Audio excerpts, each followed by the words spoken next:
Hello, everyone, and we're back after what, 2 weeks it's been? We Little apologize. hiatus. Technical difficulties. Our Um, whole life is a technical difficulty. I know, seriously. Anyway, let's get right into it today. Is my dad there? So how is he doing? Well, he's been giving me crap the last week about not changing my bed sheets from black to like a light blue. So then I've had the discussion with him. Well, I have to like afford to be able to buy some new sheets and blankets for my bed. Wait, let's give some context. Let's give some context because they don't know what's going on. So what happened was my dad was telling Abby that she needs to make her room more feng shui, like more zen. And he was telling her, you can tell the rest. He's like, I can see what kind of a dad he is because like he's not even my dad, but he dads me. Schools the hell out of me about just like, well, because I have this like whole like shelf, which I'm not going to show anybody, that has like all my stuff on it. And at the moment, it's unorganized. And then like my room, I mean, I'm like renting from friends right now. So like I don't have like a lot of space for storage. So like it's kind of a little cramped. I don't think your dad likes that style. No, he was very minimalist, He was very like clean. Yeah, he was going through the list of like all the things that I need to do to my space to just like make it more just like less chaotic, as he's saying. And he's saying it out of love. It's not like a like trying to hurt your feelings or like anything. It's just saying like, hey, let's help this situation because I've been feeling really just like chaotic lately. And so he went down the list, and one of the things he mentioned was, I have black bed sheets. And he's just like, yeah, those need to go. And then my comforter is just like a blanket and it's got all these like sunflower prints on it. And he's just like, keep it simple, keep it clean, keep it crisp. And then he was going to like my air vents and how I needed to clean my air vents. That's important. That's important. You have to change those filters. And I'm like, I don't know what. So does he approve of these sheets? I want to know. Hold on. Are these good? Oh, He doesn't like the fact that there's so much print on them. He oh my prefers God. just plain white. Yeah, I know what you prefer that, but these are what we got. We're working with these. That's what I said to him. I was like, listen, I'm like, I have a 14-year-old that's very expensive. I can't afford to sit here and buy shit for myself. And your dad's like, well, you need, this is what you need to do. And then he kept insisting. He was like, just do it, just go out and buy them. Like, don't Oh worry. my Like, God. I'll make sure you have the money. Like, I'll make sure. And I'm like, what are you gonna do? Use your ghost magical credit card? You know what? I appreciate the advice, Dad. And I know that he's right. Like it needs to be very zen so you can sleep better and feel better. But That we're was work his yeah, we're working with some limitations here. So we'll take it, it'll take some time. your dad, like he's acknowledging how ADHD I am and Mhm. how like my mind is triggered so many times, like in so many directions. Like I could just be sitting here having this conversation, and at the same time, I'm thinking a bird, a plane, Oh like no. football. you So it's he's just trying to help with that. I get he's it. he's definitely trying to help with that. So I appreciate, like, it's so sweet. I think it just shows kind of his essence of his personality. He's the fixer, Mhm. you know, it's like, and then he gets very stubborn when you're like, and it can come across as him being like pushy and Mhm. rude or arrogant or something like that, but he's not. It's just like, let's fix this, and this is how you do it, you Yeah. know? So it's just, and he hasn't given up on me about it That's so funny. right now. And he's just saying that, he says you have to terminate the chaos around you. He's saying, especially for you, Abbie, and he has that thick accent, and he's saying, especially for you, Abbie. He says, at this time, he says, you need to declutter and you need to reopen. He's being very animated about this. Reopen your space. He says, yes, yes, because I've been doing incense like every morning. I'll Mhm. start an incense. I'll go down and drink my coffee. So then when I come back up to my room later, it smells very clean, and I've been using dragon's blood incense. It smells so good. And he I really approves of that? He likes that? He does, because it smells very crisp, clean, and he says it's more about he's saying right now it's about the energy unit in the air with the electrons and how we're minimizing the capacity, he's saying, of just the air traffic.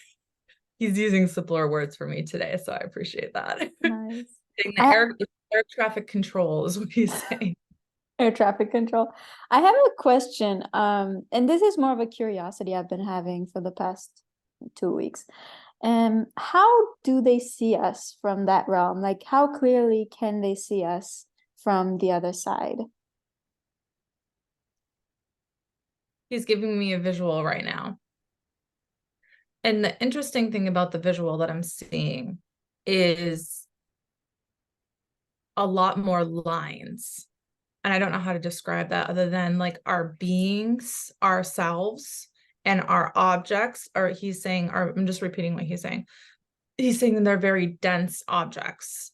So we're very dense beings. So it's much more of like dense lines. It looks like kind of like, okay, that's a really good analogy. He's saying if you look at a pillow, right, and it's unfluffed and it's all, or it is fluffed, it's all fluffed up, and he says, if you notice the pillow, it's not, it's hard, it's dense, but compare a pillow to a rock.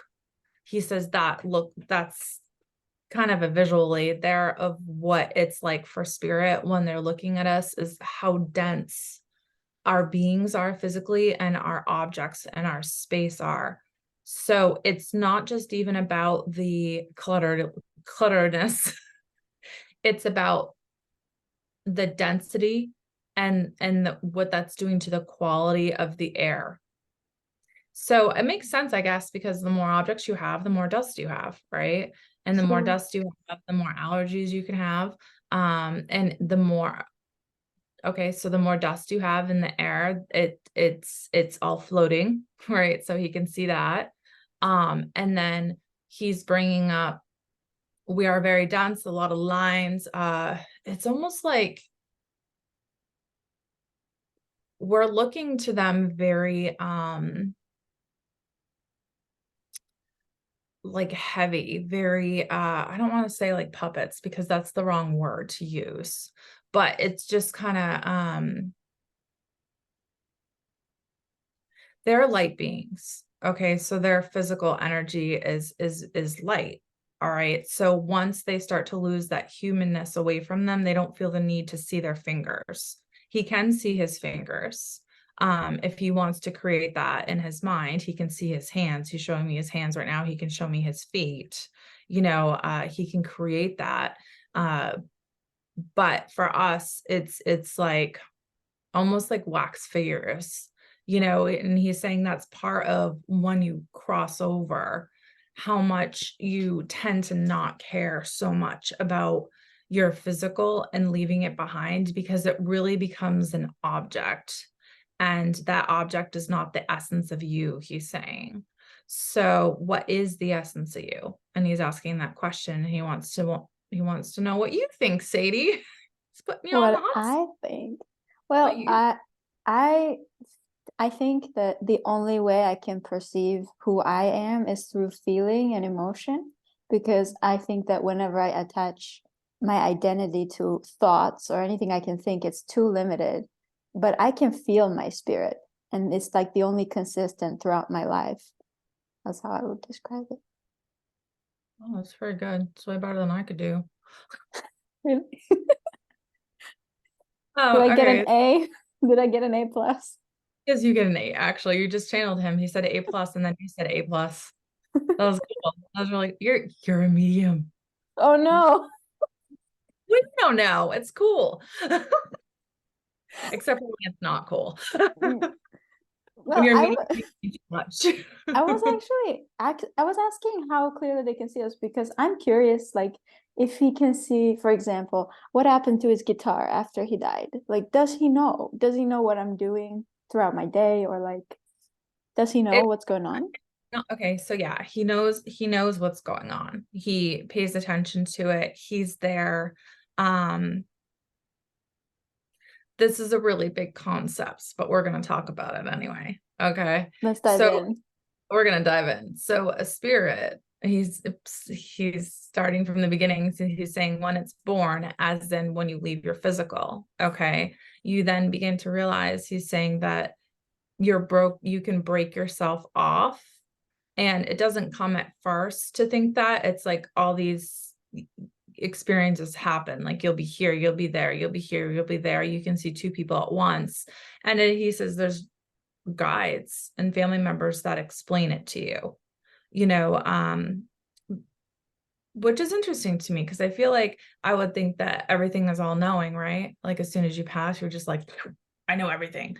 But it's the human characteristic of you that still stays with you that you have to reintegrate, he's saying, into these concepts. So we'll take a funeral example. At your funeral, which most likely you'll attend if you have one, you can be in a whole bunch of people's spaces and energetic fields at once, giving them comfort, giving them signs. So even though your spirit is one, you're not. And this is where the concept he's saying is being part of the whole is the most understood, like is when it starts to become more understood with you that you're one of the whole. So you can be up in heaven, and he's bringing up he's showing me on a chair, and he's kind of like back like this, and he's actually watching TV. And he has all his legs up on a coffee table. And but then at the same time, he can be sitting right next to you. And then at the same time, he can be sitting right next to your sibling. And at the same time, he can be standing at the beach enjoying the sunset. So you can break yourself off because you're an energetic being. We're thinking of our dense physical. So you can be in different variants at one time. He's saying we have our souls, which is us, that are in the physical body. At all times throughout our whole lives, we have he said it's the higher being, the higher us. So we're here, but we're also in heaven. And he's saying what she found quite interesting, because in his perspective, he thought a lot of his thoughts were obviously his own thoughts, and a lot of people do. He's saying, but really what they are was his integration of his higher self. And it's always he's saying it triggers your ego. It triggers and challenges your ego. So it does make you rethink and rehash events. So kind of like in dreamlike state, sometimes we have stress dreams. You and I have talked about this. I had one last night. I woke up this morning and I messaged you. I'm like, oh, I had the weirdest dream last night. Because that's how we work out a lot of our stress, is actually through our dreams. So that's interesting. And we talk about that, and people know that, but I don't think people actually like really recognize that. You know, they may have heard it somewhere, but it's true. It's our energetic being working, your dad says, through the matrix. Okay. And my other guide is stepping in right now too. He's like he's showing me this like arcade game, video game, and you're working through it, and you're like, what's it called? My son plays like Fortnite, right? And it's like he's working through this and climbing up buildings and stuff. And he's saying it's kind of like much like a video game simulation that you're in. And then you have this like, this is totally my guide's way right now explaining this too, about like the simulation with like, you're in control, you have the controller, and you're controlling your guy. And sometimes you get stuck in a wall. I get stuck in walls constantly. I can't control the joystick thing. And you're really your higher self is in control, except with humans. Your dad's stepping back in. He's saying, well, humans have free will, unlike the video game. So you have your higher self continually feeding you information about really what is best for you. And he says, sometimes you take it as a guide. Sometimes you take it as a guide, but it is a guide. It is already you. It is your higher self. He's bringing it up with passions. He's saying things that you feel passionate about, they're controlled by past lives, things that you want to bring back into this life because you're good at them, you enjoyed it, and it's part of your soul contract. But it's also, he's saying, what your higher self is manipulating you back into, and manipulation not in a negative way or negative context, but more to guide you in the right direction and the right flow of where you should be. Wow. So he's bringing up his guitar, and he's bringing up for him the music, that moment when he's strumming the guitar, and he's telling you that, you know, too, Sadie, because you feel energies, whether you know it or not, you do. And he's saying when you almost go into a trance like state. And now he's lecturing me. Mm. Love it when your dad lectures me. He lectures me frequently now. Thanks for bringing him into my world. Welcome. What is he I saying? have my keyboard in front of me, and I was learning how to play piano, and I just like, my mind, because it's so chaotic, I just like stopped teaching myself, and he's lecturing me about doing that again. And what that does for me is it puts you into a mind frame where you're focused on this one, and how the even if it's the wrong keys, even if he says it's the wrong melody, it doesn't matter. He's so animated. He like reminds me of an Italian, like how animated, because I'm always like blah blah. But he's being very animated with his hands. And he's saying, you know, this is what you need. This is what you need. You think you know what you need. I'm telling you what you need. You need to sit, and you need to just focus on the keys and the melodies, and you can break it. You can break the key like cycle of your madness. Thanks a lot. You think I'm Wow. mad? Okay, well. So what does it do when you focus your energy into one thing? I guess it turns off your mind. Is that what it does? You know, I'm going to bring this up, and I'm not channeling this, if that's okay. Sure. When I always say that when I'm channeling, it's my medicine, because I'm so unfocused and so all over the place at the same time that like part of me just making the decision to like get away from this. And I did this for like almost a year. I didn't do any channeling or anything. It made me crazy. Like I couldn't, yeah, like it made me depressed. It made me super, super, super anxious. And you already know, Sadie, how anxious I get. Um, and it like, I felt like I was a basket case all over the place in my mind. For some reason, this part of what I receive energetically, the medicine from it and the medicine of that focus, I can channel quite clearly. And it puts me into that, just like playing an instrument, just like your dad's speaking now. Okay. He interrupted me. Thanks a lot. Um, he's saying just like bringing just like an instrument. That's his point. He says it gives you clarity, it gives you definition with your energy. It's resourcing it, he says, into a more poetic pattern flow of energy. So you're using your energy for good. He says for good. He says it makes your matrix. He's showing me this like matrix of all these like lines and waves and blah blah blah. And he's saying when the music flows, it's much more kind of like the game. My other guy's jumping in. He's saying kind of like the game Guitar Hero, where you see the lines like going like this, and you're just, well, for me, it would be very challenging because I'm not good at Guitar Hero. Wow. Have you ever played Guitar Hero? No, I don't think I have. Actually, I have a question here for this session, and I actually wrote, how can music help us communicate with the spirit realm?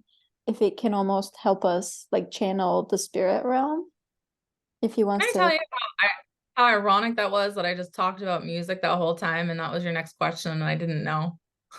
Yeah, I know. Irony? I think not. That's it. It's because of what it's doing for your energetical pattern in your body. It's the vibrational flow. We're all vibration. We're all energy. We're all patterns of energy, and our energy is specific to our essence. So we all need certain patterns and chords in our own vibrational energy. So that's why we're all drawn to different resources of music. Some people really enjoy harpists. Some people, he's saying, really enjoy violinists. Some people really enjoy the string, instruments, while others prefer a drum, while others prefer the keys on a piano. He's saying, so as your soul prefers different attunements of energy for its patternistic behaviors at different times. So you'll go through your life, and as you go along, there may be specific times that you're more drawn to specific things. And even a part of your day, you'll be drawn to different music, different sounds, different vocalists. That is very healing. He says it shows me, he's showing me, do you know what sacred geometry is, Sadie? Sure. Yeah, so he's showing me kind of like the flower of life, like a sacred geometry, our bodies, and what that and how that can heal these different breakages in our essence. It's actually very much meant for medicinal purposes. Not only, he says, to refocus you, to re-energize you, but it's about giving back to yourself. So it's actually a form of self-care and self-help to allow yourself to energetically heal and transform. Wow, that's so cool. Thank Yeah. you for that. Another curiosity I have is, how does the timing work when we're trying to connect with spirit? Like, as soon as we want to connect, are they here, or are they always here, or how does it work? Okay, so your dad's saying that you're thinking with the conscious mind when you're asking this question, when you have to realize that you are an unconscious pattern of behavior, that you can manipulate your own time, space, and energy. So you may have these needs, and he's bringing up water.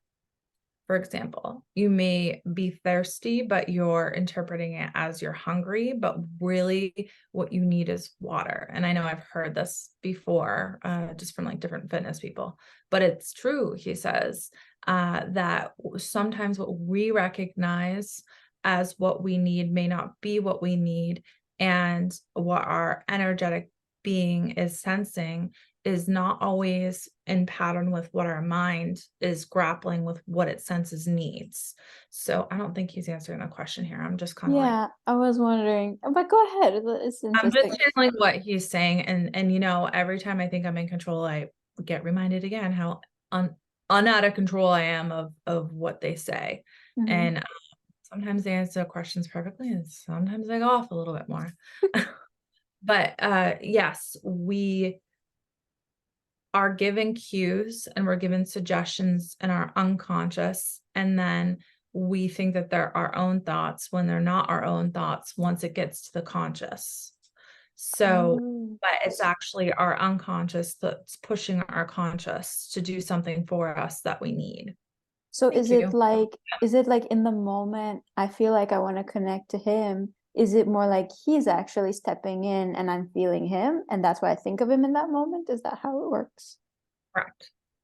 Oh, that's so cool. So he gives you that, he's giving you that energetic pulsating suggestion of him, and he's right there. Where you think that it's just you entirely that is creating the idea that he could be there or is there or giving you signs, when he already has been there. He is there, and now you're using your own intuitive abilities to pick him up. Mhm. So he's there, you're just allowing yourself to use your own third eye abilities, he's saying, and feel him vibrationally. And he says that's a beautiful thing. That's a beautiful thing when that happens. And spirits get so excited when you recognize that, because that is one of the hardest things about spirit, is when they're trying to contact, they're trying to reach you, and you're too closed off to this concept that they're sitting right next to you, that they're right with you, and that they're trying to talk to you and give you suggestions. My other guide is stepping in again, and he's saying that you can still have that opinion, or you can still recognize and have that relationship with your loved ones, people. He's saying it's not that we necessarily went anywhere, it's that we're in a different form and in a different format. So it's a learning and it's a process, he's saying, of how to rekindle and behave in this new mannerism that we as children, as babies, are not. Okay, so your dad's saying that's not completely true, because like kids up until the age of 7 can really feel and sense spirits a lot. I sure did. You know, it's trained out of us not to. It's trained out of us not to sense and feel spirit. But he's showing me all this imagery right now. So I got quiet for a second. Because he's showing me imagery of when my son was little and how he was having all these experiences, and he was telling me about them. He was like 4, you know, and I used to get so mad at my mom, because my mom would be like, no, David, you didn't really go on a roller coaster today. But he had with his spirit friends and his imagination and his mind. And Eric's saying that's very much the sequence of how events and patterns play out, is you think it's in your mind, and when it's not always in your mind, and your mind pushes reality. He says, and then you're told by the adults that it's not real, so you tell yourself it's not real, and that's where manifesting for you stops. That's fascinating, because I used to feel as a child like the pretend games I was playing were absolutely real, like they were happening. We were going through those adventures. And You very much were on a multidimensional plane of existence. So as a child, your dad's saying you have these behavior patterns and these ways of play. Also, ways of play, your dad says, is a way for, and I've heard this before from psychologists, children play is a way of releasing stress hormones, and that's their way of expressing themselves and being creative. He says, so let your children play, because that's their way of interpreting getting through circumstances. That's their de-stress. They don't have coping mechanisms yet that are just ingrained into them through habit, your dad's saying, of coping with stress and grief and anxiety. And this is one way that they do it, is through play. And he's saying, watch your children play. And he's showing me dolls, and they're reenacting specific situations. And that's why a lot of times psychologists, he's showing me like a little girl drawing pictures. For a psychologist, sometimes some appointments are just like, hey, draw me a picture. Tell me, draw me a picture of this.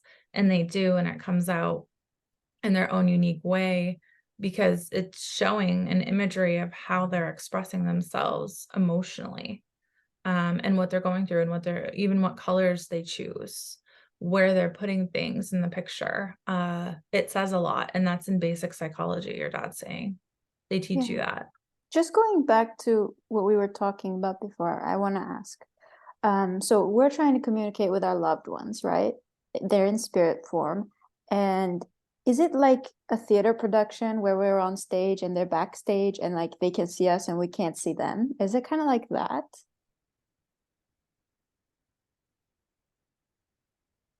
Well, he's actually showing me, he's using your theater production thing here, and he's showing me like they're not backstage. They're next to us on stage, and they have the handbook, and they're reading us the lines. That's they're so moving. cool.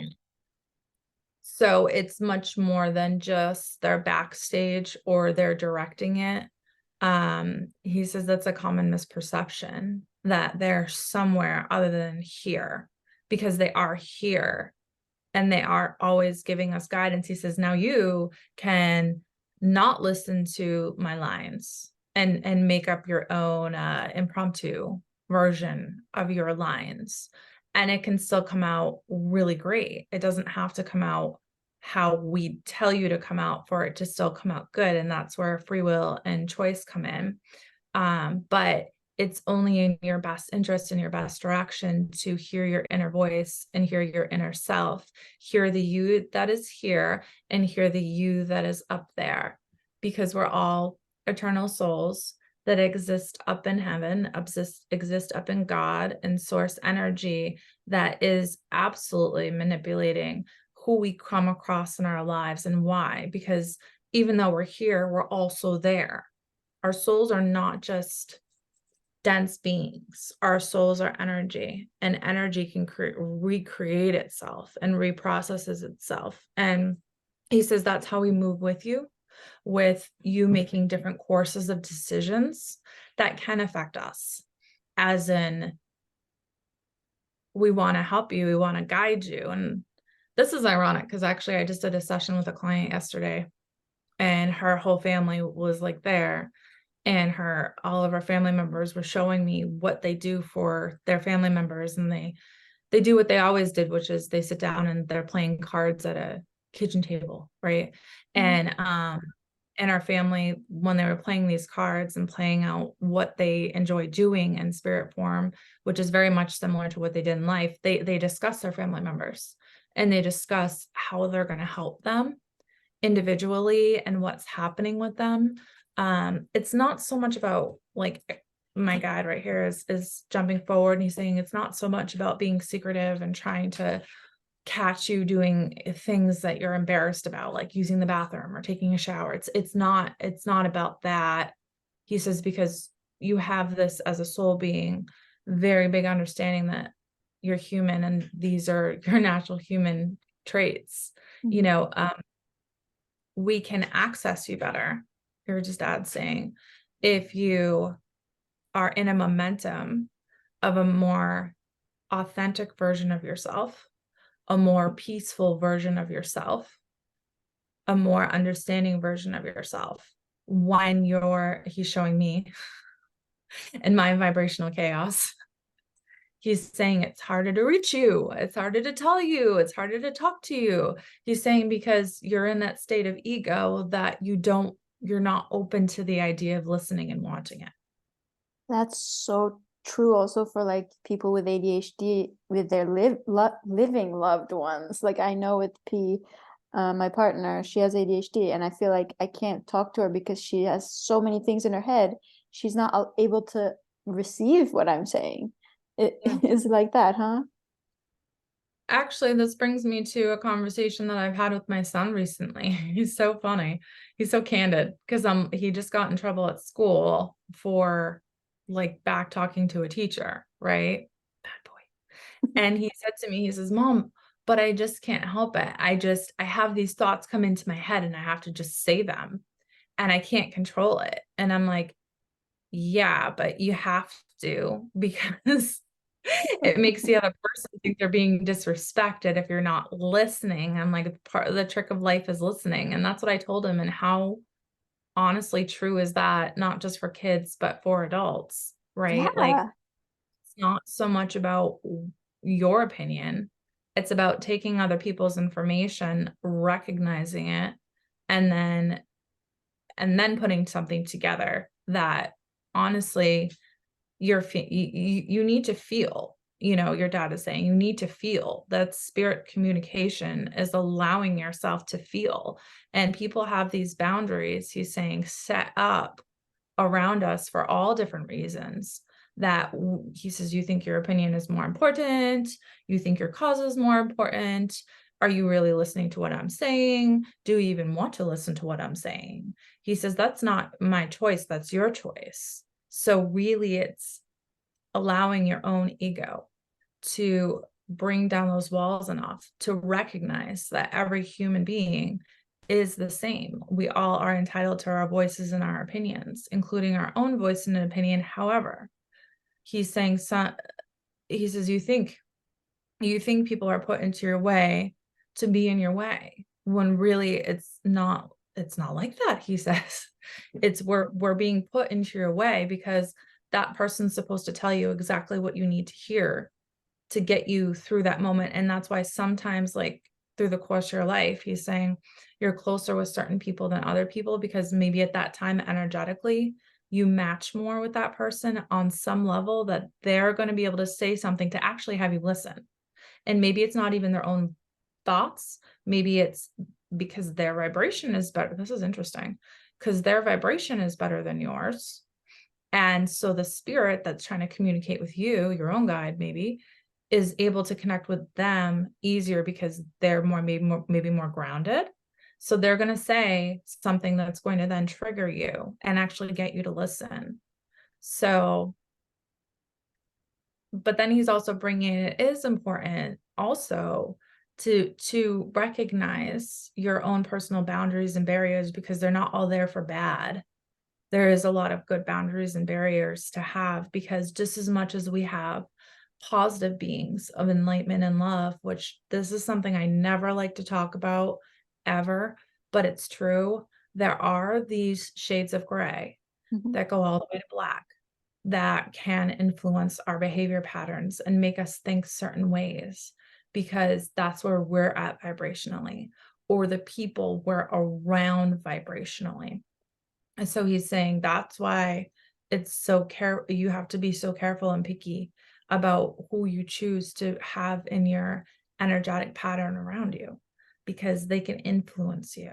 They can affect you in not positive ways. So recognizing your barriers and that feeling, that context, he's saying, that vibrational frequency. He says, recognize your own emotion and how you physically feel when you're around somebody. I mean, he's bringing up to you, he's asking you a question. Have you ever been around somebody and you just get the icks? You just get the, Yeah. and you don't know, like, I feel like I'm just being judgy. He says, whereas flip that pattern of thinking, and maybe it's not that, maybe whatever they're holding on to and their vibrational energy and whatever attachment they have could end up really malfunctioning you. It can affect you. He's saying the way you stop that behavior, the way you stop that is to stop yourself once again from just talking at people and feel the energy around the situation, really pay attention to it. And I'm like, oh God, that's so hard for me. I pay attention to nothing. Oh, he's got his work cut out with you, Abbie. He's So gonna it's like, train you. I know I'm the worst medium ever because I'm just like terrible with my boundaries. But oh, he just was very nice. He says, no, Abbie. He says, you've gotten better with them. He's giving me some accolades. So finally.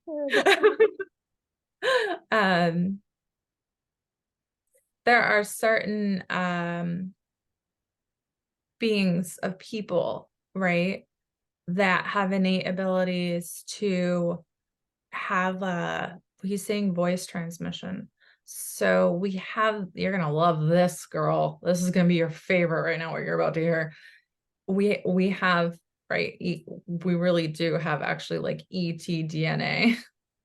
There are microstrands that are in us that are able to actually, if depending on the person and how much they have, and depending on their degree of allowing themselves to translate, we can actually sometimes hear their thoughts. So sometimes we can know, and we think it's just our intuition, but it's not. We can, some of us can actually hear other people's thoughts. And that's the part of ET in you. That's so cool. Yeah, I knew you'd like that one. Me, not so much. So it's good to have those boundaries with people and with spirits, I guess. Spirits can also, are there spirits that can affect us negatively? Absolutely. Absolutely. 150%. I have stories, girl. I have stories about being in negative times in my own life and getting greatly affected by negative entities. Okay. There is no fire and brimstone unless you want it to be. There isn't. Sorry to break the news. Okay. There is, picture a scale of shades of gray. You have the darkest black you could possibly imagine, and going up the scales of gray into the brightest white light you could ever imagine. Those both exist. So getting pitched into the quadrants of hell and all of these negative, awful, disgusting beings can and can't happen. It is a place of different dimensional space, your dad is saying. So he's actually bringing up his son that crossed over. And he's bringing up how when he first crossed over, and he's still working on it, his son is in a different dimensional plane and space than he is. He can still have communication. He can still have that relations with visiting and time. But I mean, well, there's no such thing in time in heaven, but he can still see him. He can still spend time with him. But there's always like higher beings that are there with your dad to allow that bridge, And your dad can get up to that space. It's just that his son, your brother there, he figured out along his own transformation in heaven. He went through courses of time, of classes. He went through courses of evolvement. So he's just a higher evolved spirit right now than your dad is, where your dad is still working through and overcoming, he's saying, past life obstacles. Actually, he says you could call it karma, that he doesn't want to repeat and he wants to work through. So before he decides to come back again, he's saying he's all on top of it. He's all about, evolving himself. And we as beings on earth, we're trying to do that. He's saying the problem lies is where you get these shades of black and gray and very dark. This is true. He's saying this is true. Very ominous beings that do exist. And they can influence you. They can affect you. They can make you make really bad choices for yourself and do some really bad things. But what's really nice is that once that being gives itself the opportunity to become enlightened, to get me out of here, I don't want to be here, they're ushered right out and they're taken into love and light of God. So they're very much choosing to be in that space. And that's influenced by karmatic things that they choose to keep themselves in, like punishing themselves, Yeah. While they're beings in other universes on other planets or here, what they would consider bad, they may choose to stay in those dimensional planes. So it's very scary, because if you're in a place of addiction, if you're in a place of depression, and then he's showing me people that are born into different frequencies, that they can be more apt to having different frequency beings attack them, and really influence them. Yeah.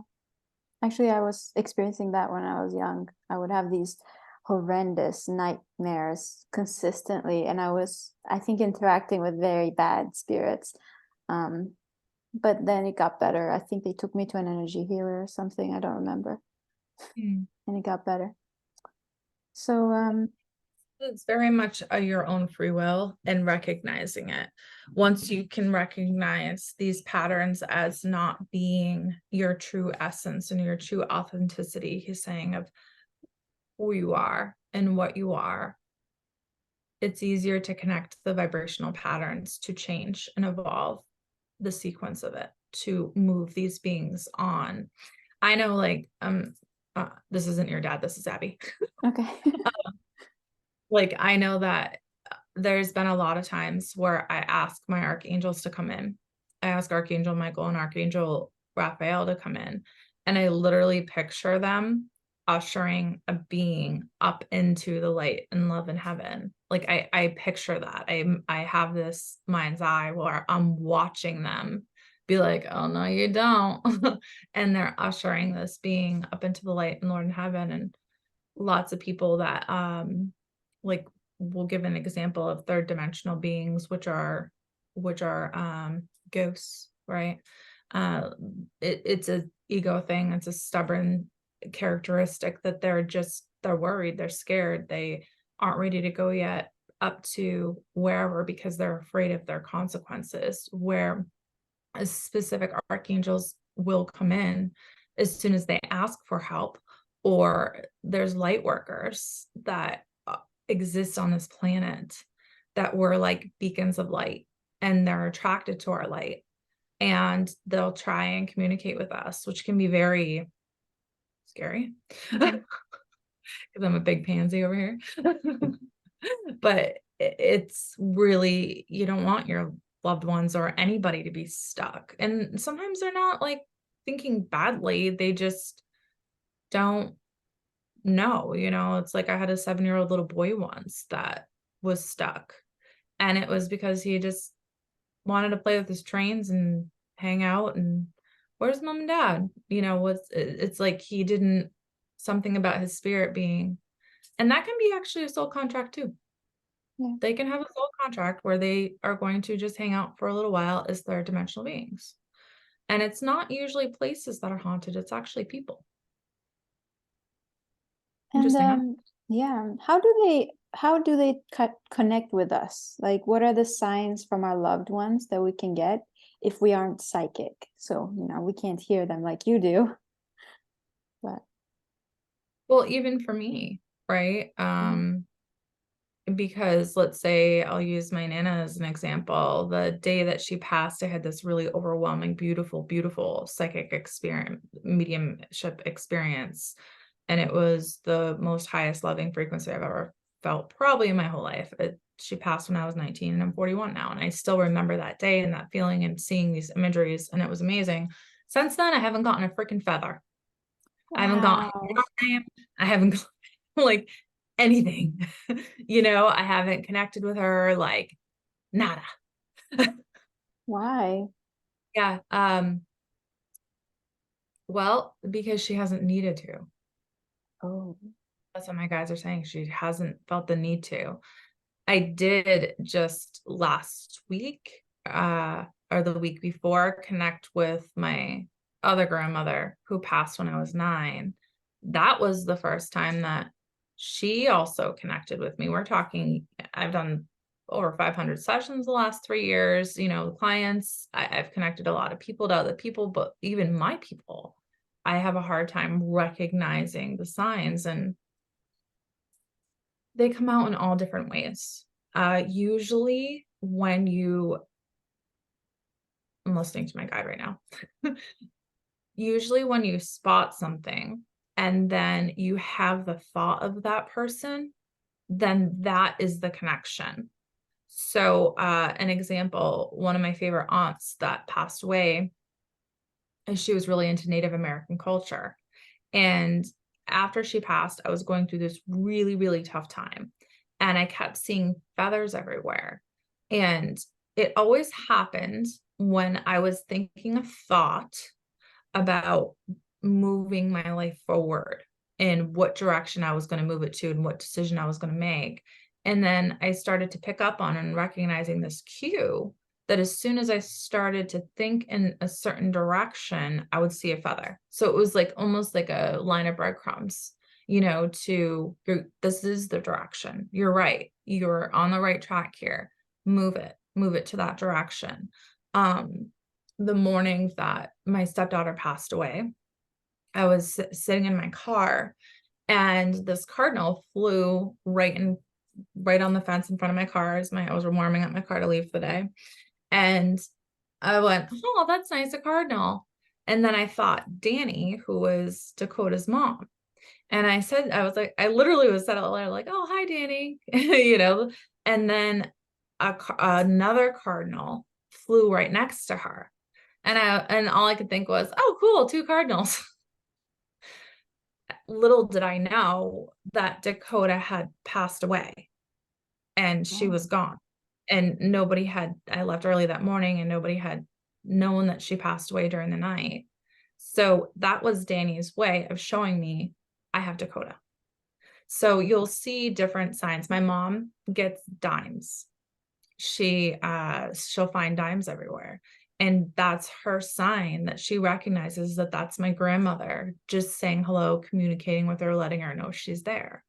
So we all have our own ways of having these signs. Some of us butterflies, some of us dragonflies, it's not just you making it up that you want to have that connection. If you're thinking of that loved one and you're seeing this sign, and then it becomes synchronistic. That's the other part of it. It's not just one time. It's a synchronistic event that you keep seeing these things. Pay attention to what you're thinking of in that moment. Are you thinking of that loved one? Are you thinking, I'm channeling right now from my guide. Are you thinking of that loved one? Are you thinking of futuristic events? Are you thinking of the nature of your ability to make these events happen? It's a way of communication that you can visualize, because we're humans and we need the visual to be able to put that together and recognize. Yeah. Can we also recognize them in feeling? Like, can we, when they try to connect with us, do we just feel them or? Absolutely. Absolutely. Mhm. I can attest, and I bet you can attest. And I I think bet so. watching this can attest. Yeah. One of the biggest ways, and I'm getting them right now, Mhm. is I call them my spirit bumps. And what it is just like when it's just like goosebumps. The hair on your legs stands up. It's like whole body feelings of goosebumps. That's how they feel for me. Some people may get them. Let's say you go to a space that you have known. Some people choose this. I don't know why they do. I'm not one of these people, but they'll choose to go to like homes that they know and have proved that there's these energetic spaces and energetic beings there, third dimensional beings, and they'll feel the back of their hair and their neck stand up. You know what that Haunted. is Yeah. yeah. So what that is magnetic energy that's engaging with your electromagnetic energy.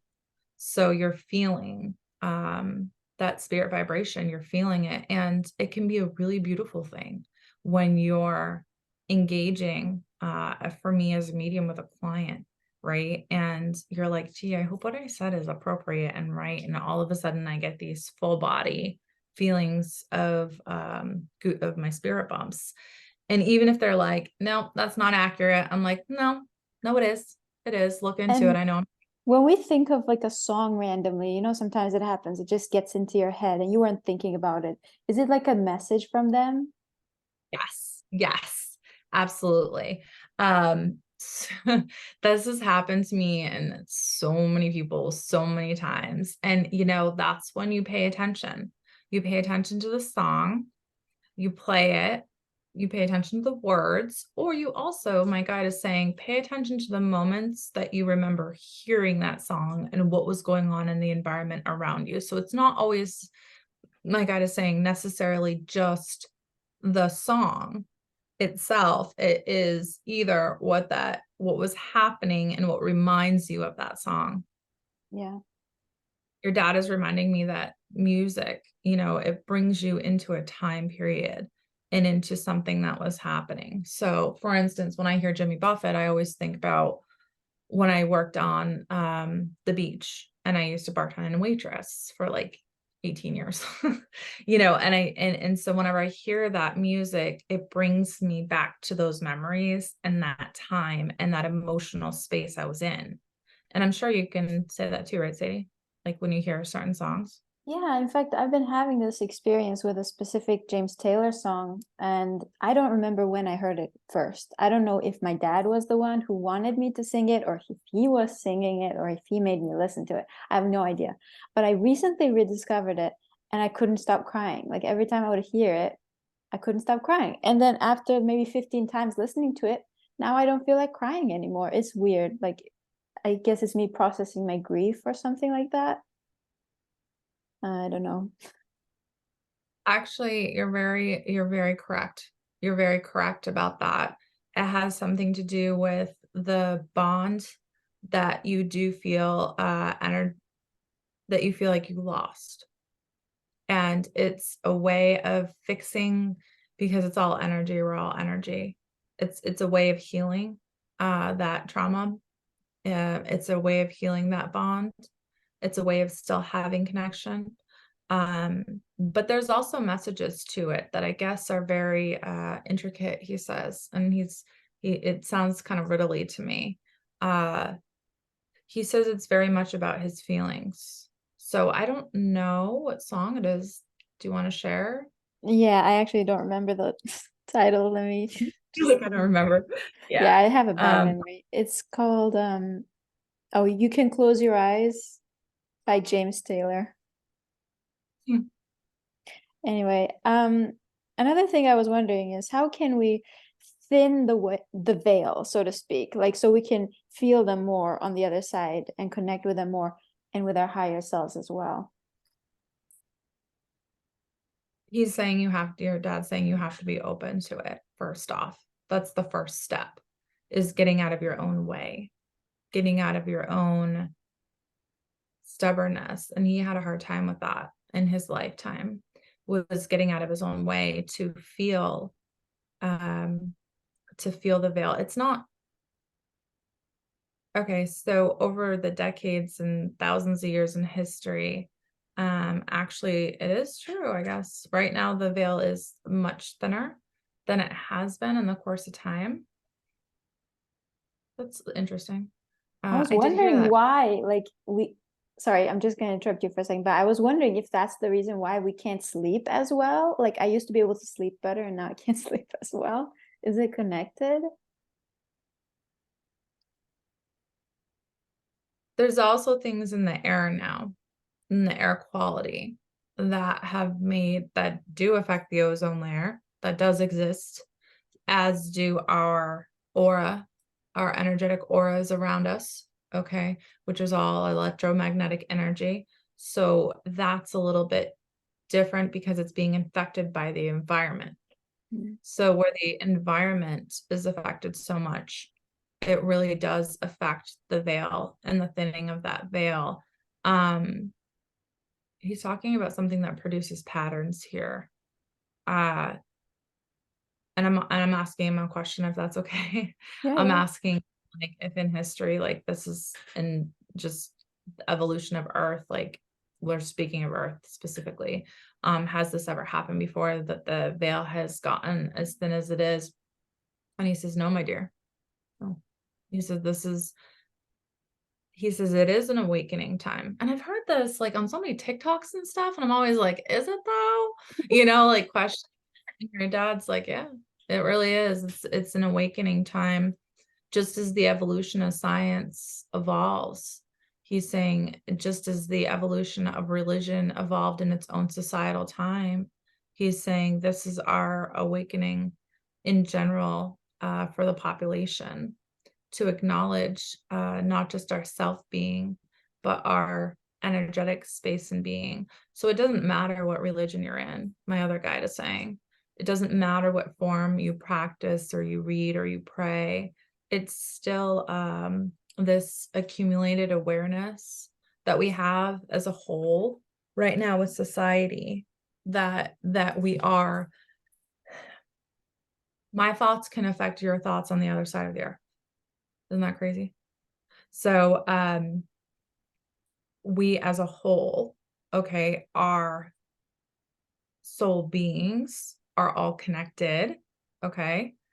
Your dad's going slow for me right now so I can translate this understanding. And because of that, we are all having our own awakenings to what our experiences are. He says, but then it's your own choice whether or not to believe them and behave in a way that allows you to learn more and grow more with it. Some religions and societies are very strict about not allowing themselves to uncover, he's saying, the boundaries that you've made for yourself. So even though the veil is still thinning and those properties are there, it brings you back to the signs that you're not seeing, that even though you're feeling those spirit bumps, you're not recognizing them. You're telling yourself it's something different. There are religions that don't believe in third dimensional beings. There are religions that don't believe in spirit communication. There are religions that don't believe in Jesus or Buddha, or he's saying, but it doesn't matter. universally, we're actually all picking up that there is some kind of transformative change. And he says it is for the better. He says everybody talks about negative so much. My other guide is speaking up now. He says, what we're not looking at is the goodness that is actually coming out of it. You know, with crisis comes an intervention of change, and some things need to change. So he's saying, people, pay attention to your own signs. Don't devalue them so much. And he's saying, when you feel these signs, live in that moment and just enjoy the vibration of that space and what you're feeling, because it is happiness. Like if I'm thinking of my grandmother and I find a dime, you know, it's like, oh, you know, it brings your vibration up a little. Yeah. So is loss a kind of an illusion? Like, do we really lose them? Or is just a human experience of that transition?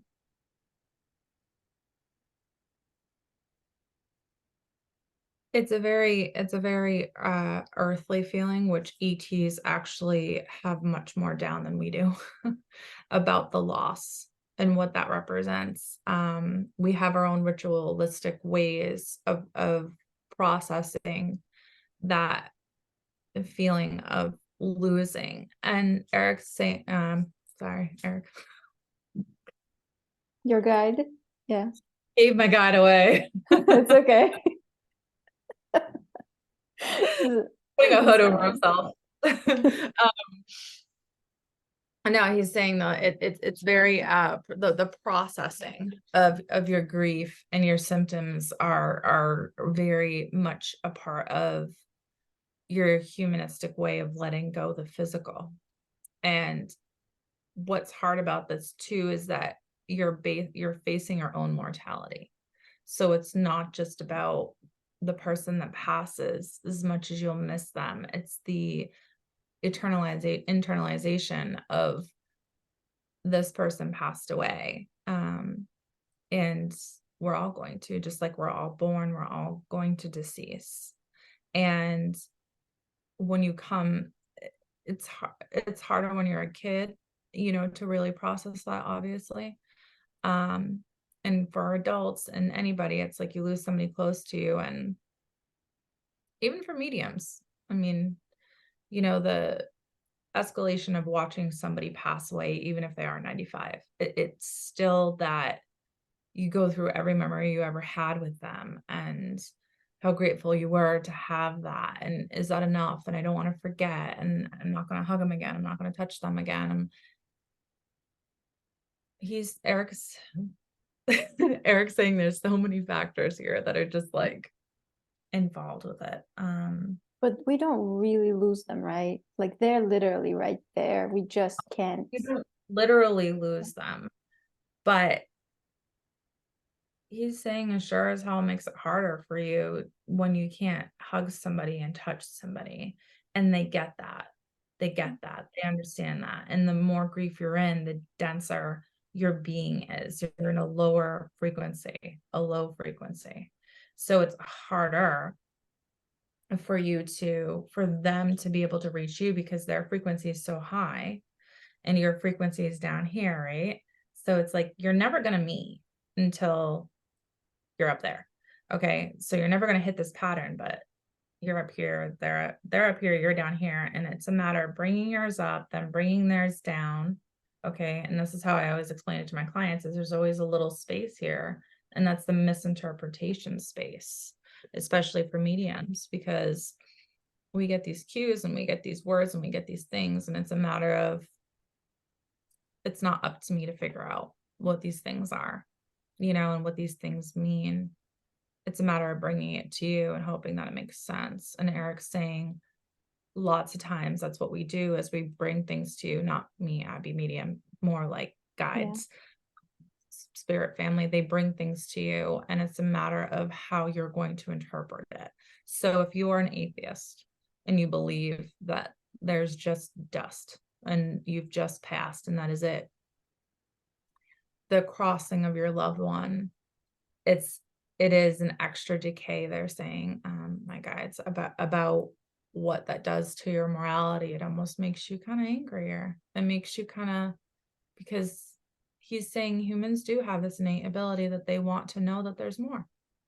Even if they are profoundly like, that's how it is. He's saying there really is always a little piece of them that's like, I don't want to just not be. Even if they say that there's not, even if they want to believe that there's not. It's just, How much interest do they have? Do our loved ones have to communicate with us when they've crossed over? Like, are they really interested in us, or are they just I heard on? immediately every interest in the world to communicate with you. They have absolutely. Here's the thing about that, though, that's interesting is that the characteristics that they have in their life, they don't just lose these characteristics. So I'm like having a conversation with your dad and with my other guide right now What's about how happening? Tell about how us. I want to approach this subject.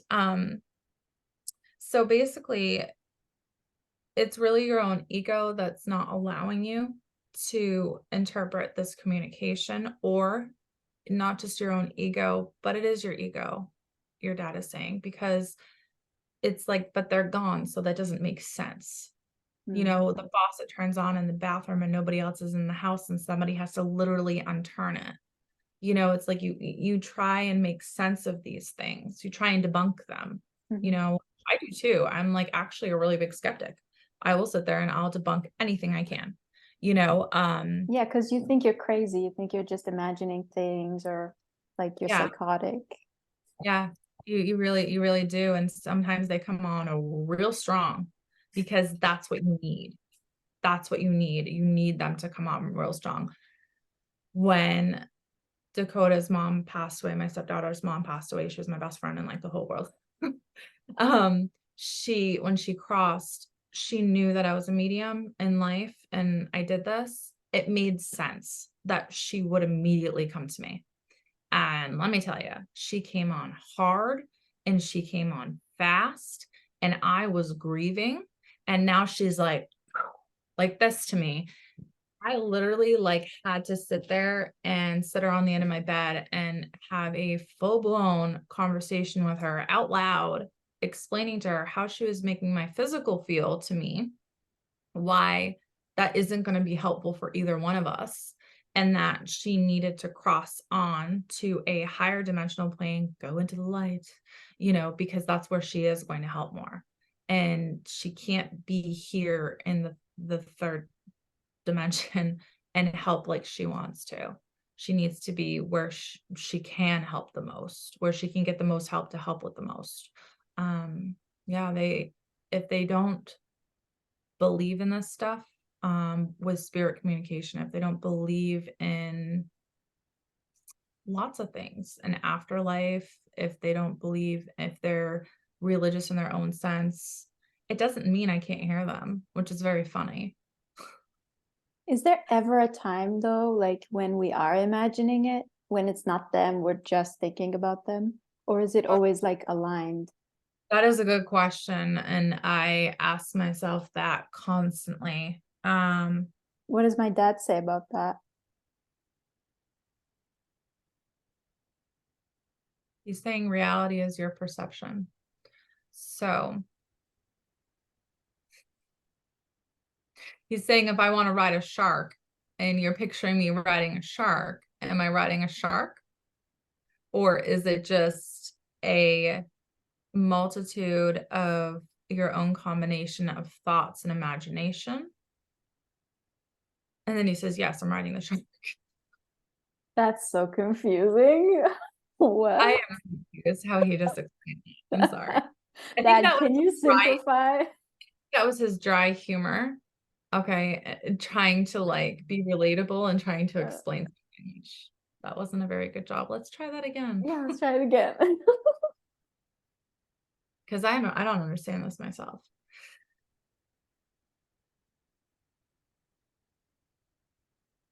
Okay. So he is showing me imagery now and he's making me think of the sense that I got and I do get when spirit is communicating with me. When I do get imagery and I get words and I get thoughts and things or a direction to go in, it's very like a thought that's dropped into my mind. So it's not necessarily like I'm putting actual thought into it. It just kind of exists. You know, when you're like, oh, I just thought of something. You know what I mean? And it's something that just pops into your mind. That's their communication, and it's not your imagination.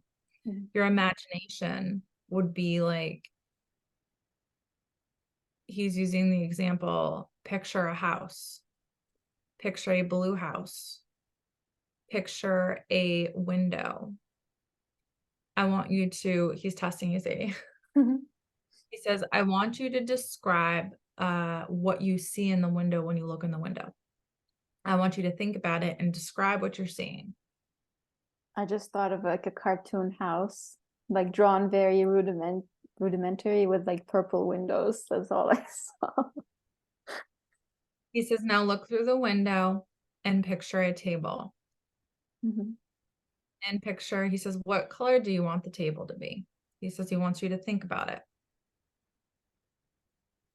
Yeah, like dark brown wood. Okay. He says, now I want you to picture a woman sitting at the table. What color would you like her dress to be? Think about it. What's your favorite color? So that's me making things in my head, basically, and that's That's not you me making channeling. things in your head because you're creating this imagery of what, you know, but there's something to that. There's something to that also, he's saying, because that's how you manifest. Mm. So it's not all fantasy. It's not all about how you'd like it to be and how you depict it to be. It can be very, your thoughts create your reality. And so you can have thoughts that come into your mind or imagery that is not your own, that is absolutely spirit. But then you can have your own thoughts that can push and propel and drive to create these things. A really great example I have of it is my manifestation board, my altar. Mhm. How witchy of me, huh? My altar, and I have on it, I don't even know if I want to You dispel don't this. have to share. Well, I will, because I got the idea from Jim Carrey. Actually, I was watching a movie about him and he was talking about how he manifested things. And I was like, that's a really good idea. I wrote myself a $300,000 check Oh. and I put it on my manifestation board. Okay. I also put pictures of things that make me happy, things that make me feel good, things that, you know, provoke really positive thoughts, family, friends. But then I take pictures of imagery of how I want things to be. Like I want a lake house. So I take that image, I'll find a beautiful one in a magazine and cut it out. I know nobody does that anymore, but and then I'll stick it on my board, you know, and I find that the majority of the time, I used to do this with my refrigerator. I used to take a picture of something that I could envision myself with, like physically looking, Mhm. having, or places I wanted to go, and I'd stick them on my fridge. Where do you go the most? Fridge. And you open it up and you're constantly looking at it. That draws manifestation. Yeah. So I'll ask one last question and then we'll leave it at that because I think it's been long enough. Okay. But what is the point of us forgetting about the other side when we're born? What do they have to say about that?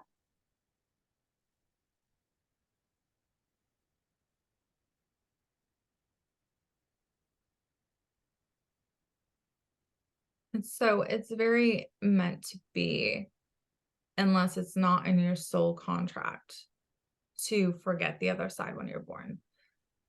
Because it's a new experience and we want you, he says, to have, this is your dad, to have new experiences as if it was the first time, because that's exciting. That's Hmm. why you want to come to this earth, is to have positive experiences, also negative experiences, so you can feel the conflict, okay, that interaction, so you can make decisions. So when you're born, you do have a creative ability, he's saying, to manipulate and manifest your future. with imagery, with things that you see, with your thoughts. But you also have this ability that you do recognize and remember things from your past lives, but you don't know where they came from because you're just a baby or a kid. So like, you don't really know yet, lots of children do remember and recognize, they just don't know how to verbalize it because that's just their normal, like, duh, Mhm. usually by the time there's a good percentage that don't remember anything when they're born from their last life, but then there is a smaller percentage that does remember. And then usually by the time they start talking, they're already like, that's in the past. The point of that is to give you new perspectives and new qualities and new behavior patterns so you can get a new chance, so you can get a new lease on life, so you can help other people. Nice. Very Yeah. nice. Awesome. Well, that was very interesting. And thank you guys so much for joining us. And if you have any questions, make sure to leave them in the comments. And I think we'll maybe do another episode with all of your questions. If we get enough questions, I keep saving the questions. So don't worry. If you submitted one, I have it. But yeah, thank you for joining us. You can find Abbie. I have all of her links in the description if you'd like to book her for a private reading. She does private sessions. She also does mediumship courses. So if you want to become a medium yourself, look into those. It's all in her website. And yeah, we'll see you next time. Thanks so much. Bye. Good job. Bye, Abbie. Bye.